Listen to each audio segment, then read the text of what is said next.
வணக்கம். Saraswathi green farms, Kozhinjampara. இப்போ பார்த்தீங்கன்னா ட்ராகன் ஃப்ரூட் இப்போ நம்ம தோட்டத்தில் வந்திருக்குங்க.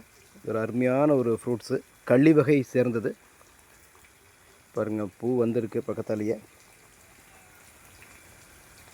இது நட்டு ஒரு 2-3 வருஷத்தில் காய்ச்சிருது உங்களுக்கு. இது மெயினாக இது கொடி வகையை சேர்ந்தது. இது கள்ளி வகையாக இருந்தாலும் கொடி வகையை சேர்ந்தது.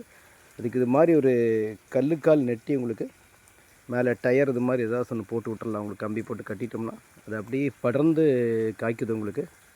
இப்போ நிறையா பூ விட்டுருக்கு. இப்போ ஃபஸ்ட்டு பழம் வந்திருக்கு. இப்போ பார்த்திங்கன்னா இப்போ இங்கே ஒரு காய் வந்திருக்கு பாருங்க. இப்போ ஒரு மொக்கு இது அப்படியே காயாகும். தென்னந்தோப்பில் கண்டிப்பாக வாழை இதுக்கு இடையிலையும் பாருங்கள், கண்டிப்பாக இந்த மாதிரி எக்ஸோடிக் ஃப்ரூட்ஸு கண்டிப்பாக வைக்கலாம். இது ஒரு நம்ம தேவைக்கும் ஆகும், ஒரு வருமானமும் ஆகும். இது பக்கத்தாலேயே பார்த்திங்கன்னா ரம்புட்டானும் உங்களுக்கு காய்க்கிறதுக்கும் ஆயிரும் உங்களுக்கு. இதனால் தென்னை விவசாயிகள் இடைவிளையாக உங்களுக்கு கண்டிப்பாக இன்டர் கிராப்பாக பழ நாற்றுக்கள் நடலாம். அது நமக்கும் உபயோகப்படும், அதுபோல் நம்ம வியாபார ரீதியாகவும் பயன்படுத்தலாம். முயற்சி செய்யுங்கள் தென்னை விவசாயிகளே.